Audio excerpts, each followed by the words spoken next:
Bismillahirrahmanirrahim. Assalamualaikum warahmatullahi wabarakatuh.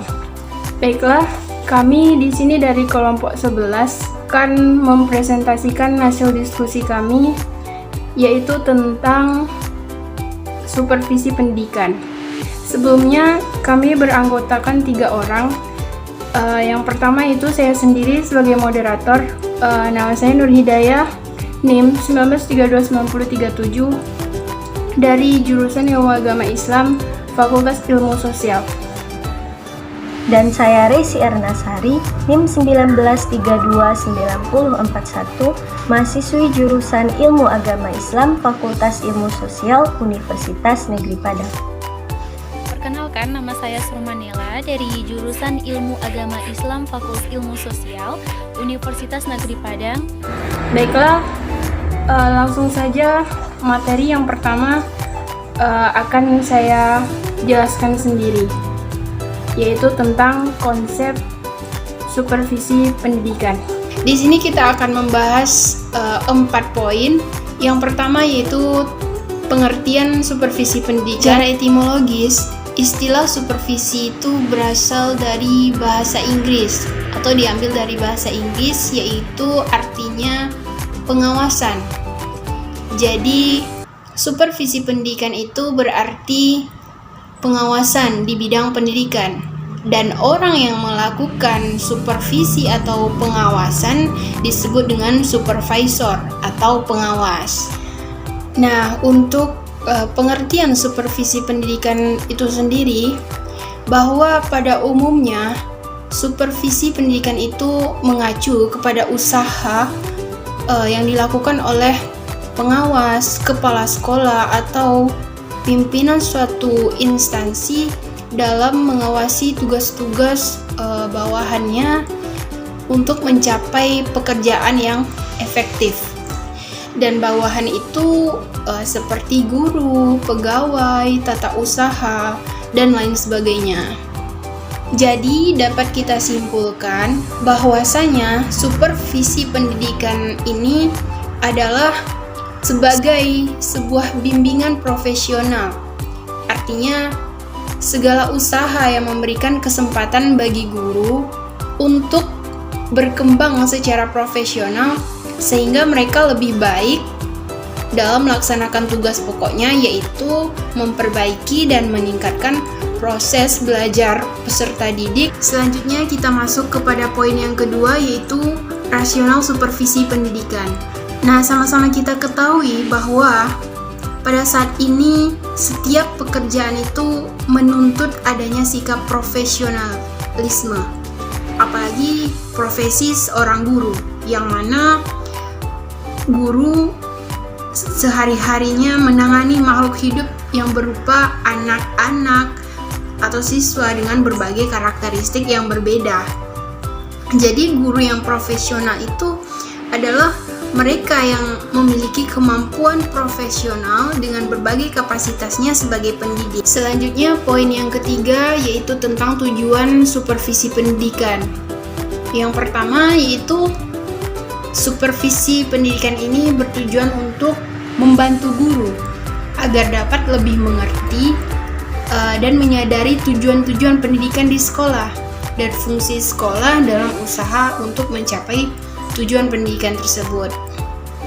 Dan yang kedua, membantu guru agar mereka lebih menyadari dan mengerti kebutuhan dan masalah-masalah yang dihadapi siswanya. Yang ketiga, yaitu untuk melaksanakan kepemimpinan efektif dengan cara yang demokratis dalam rangka meningkatkan kegiatan-kegiatan profesional di sekolah. Selanjutnya yang keempat, menemukan kemampuan dan kelebihan tiap guru dan memanfaatkan serta mengembangkan kemampuan itu dengan memberikan tugas dan tanggung jawab yang sesuai dengan kemampuannya tersebut. Dan yang kelima, membantu guru meningkatkan kemampuan penampilannya di depan kelas. Selanjutnya, membantu guru dalam masa orientasinya supaya cepat dapat menyesuaikan diri dengan tugasnya dan dapat mendayakan kemampuan secara maksimal. Dan selanjutnya yaitu membantu guru menemukan kesulitan belajar murid-muridnya dan merencanakan tindakan-tindakan perbaikan. Baiklah, kita masuk kepada poin yang keempat, yaitu tentang fungsi supervisi pendidikan.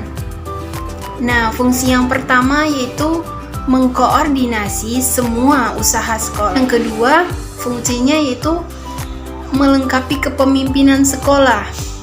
Sebagaimana salah satu fungsi supervisi adalah melatih dan melengkapi guru-guru agar mereka memiliki keterampilan dalam kepemimpinan sekolah. Fungsi selanjutnya yaitu memperluas pengalaman guru.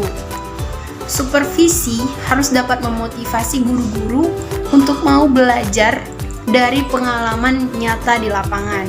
Selanjutnya yaitu menstimulasikan usaha-usaha sekolah yang kreatif. Artinya, seorang supervisi harus bisa memberikan stimulus agar guru-guru tidak hanya berdasarkan instruksi atasan, tetapi mereka adalah pelaku aktif dalam proses belajar mengajar. Dan fungsi berikutnya yaitu memberikan fasilitas dan penilaian yang terus-menerus. Penilaian yang diberikan harus bersifat menyeluruh dan kontinu. Mengadakan penilaian secara teratur merupakan suatu fungsi utama dari supervisi pendidik. Baiklah, di sini saya akan menjelaskan tentang ruang lingkup akademik dan manajerial supervisi pendidikan. Ruang lingkup supervisi pendidikan merupakan seluruh aspek kemampuan yang ada kaitannya dengan penyelenggaraan suatu sekolah. Ruang lingkup supervisi pendidikan secara umum meliputi supervisi akademik yang berhubungan dengan aspek pelaksanaan proses pembelajaran. Supervisi akademik dilakukan dengan pendekatan supervisi klinis, dan supervisi manajerial yang berhubungan dengan aspek pengelolaan dan administrasi sekolah yang mengacu kepada 8 standar nasional pendidikan yang meliputi standar isi, standar proses, standar kompetisi lulusan, standar pendidik dan standar pendidik dan tenaga kependidikan, standar sarana dan prasarana, standar pengelolaan, standar pembiayaan, dan standar penilaian pendidikan. Nah, selanjutnya ada prinsip-prinsip supervisi pendidikan. Sebagai seorang supervisor yang baik harus memahami prinsip-prinsip atau asas-asas supervisi pendidikan untuk dapat dipergunakan sebagai landasan dalam menunaikan tugas supervisi.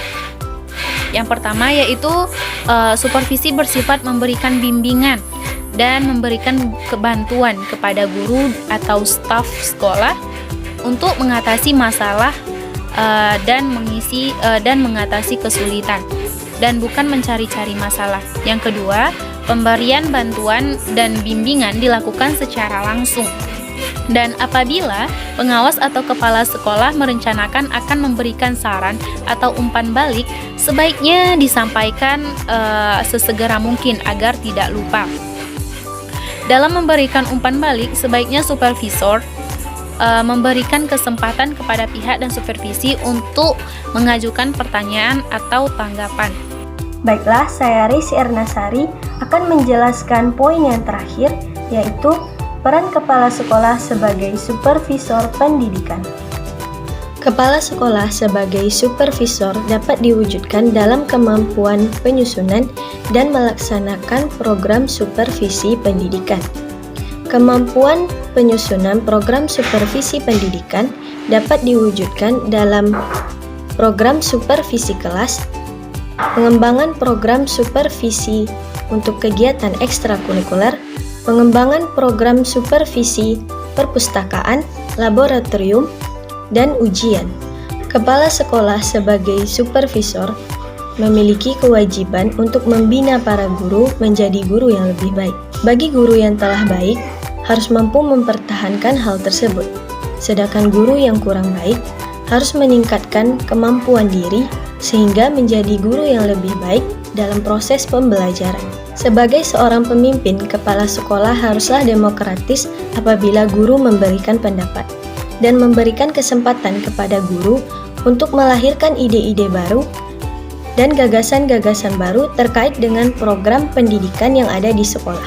Seorang kepala sekolah harus benar-benar mengerti terkait dengan hal-hal yang berkaitan dengan sekolahnya, seperti bantuan apa yang sebenarnya dibutuhkan oleh seorang guru untuk melaksanakan dan meningkatkan kualitas profesionalnya. Karena itu, dibutuhkan perubahan dan pengembangan supervisi yang berorientasi pada mutu, kecerdasan siswa, dan paradigma baru pendidikan. Sekian dari materi kelompok 11 terkait dengan supervisi pendidikan. Maaf jika ada kata-kata yang salah. Terima kasih dan saya tutupi dengan wassalamualaikum warahmatullahi wabarakatuh.